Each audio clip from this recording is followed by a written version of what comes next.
প্রথমে কড়াইতে সাদা তেল বা ঘি বা বাটার অল্প দিয়ে তার উপরে স্লাইস করা আলুগুলোকে সুন্দর করে সাজিয়ে দেবেন। ওপর দিয়ে অল্প একটু নুন দিয়ে দেবেন। ঢাকা দিয়ে কিছুক্ষণ ভাজা হতে দেবেন। তো এক পাশটা ভাজা হয়ে গেলে তারপর আস্তে আস্তে সবকটা পিসকে উল্টে দেবেন। তারপরে একটা বা দুটো ডিমকে ভালো করে ফাটাবেন। তার মধ্যে অল্প লবণ, যদি বাচ্চা ঝাল খেতে পছন্দ না করে সেক্ষেত্রে গোলমরিচের গুঁড়ো, ঝাল খেতে পছন্দ করে কাঁচা লঙ্কা বা চিলি ফ্লেক্স দিতেই পারেন। আর চাইলে নানান রকম সবজিও দিতে পারেন। আমি এখানে বেশি কিছু সবজি দেইনি, শুধু পেঁয়াজই দিয়েছিলাম। তো তারপরে এটাকে ভালো করে একদম কড়াইটাকে ঘুরিয়ে ঘুরিয়ে পুরোটা যাতে আলুগুলো কভার হয়ে যায় সেরকম করে দিয়ে ঢাকা দিয়ে একদম কম আঁচে এটাকে রান্না করতে হবে। আমি চিলি ফ্লেক্সটা দেখতে সুন্দর লাগবে বলে ওপর দিয়ে ছড়িয়ে দিয়েছিলাম।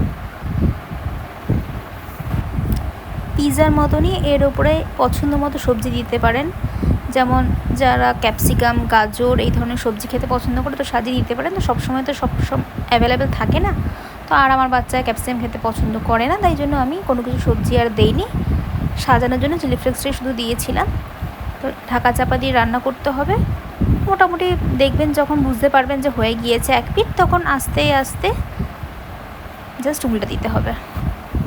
ঢাকা দিয়ে লো ফ্লেমে রান্না করবার পরে এবার নামিয়ে সস দিয়ে সুন্দর করে সাজিয়ে বাচ্চাদের মতো করে তারপর পিৎজার মতো করে স্লাইস করে দিতে পারেন। যদি পিৎজা কাটার থাকে তো ভালো, না হলে নর্মাল ছুরি, আমি তো খুন্তি ইউজ করেছি।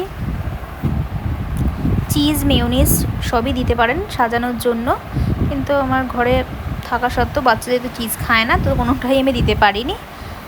পিৎজা বা বার্গার রেস্টুরেন্টের এই সমস্ত খাবার না দিয়ে যদি ঘরেই এই ধরনের একটা করে দিতে পারেন, তাহলে চাইলে স্কুলের টিফিনে হোক, চাই ঘরে সকালের জলখাবারে হোক কি সন্ধ্যেবেলার টিফিন,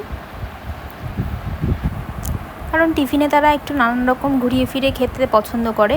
এটা যদি এরকম সুন্দর সাজানো গোছানো হয় তাহলে তো দেখতেও যেরকম ভালো লাগে খেতেও ভালো লাগবে। রোজই একই রুটি তরকারি হোক বা লুচি বা চাউমিন, তার থেকে একটু অন্যরকম হলো।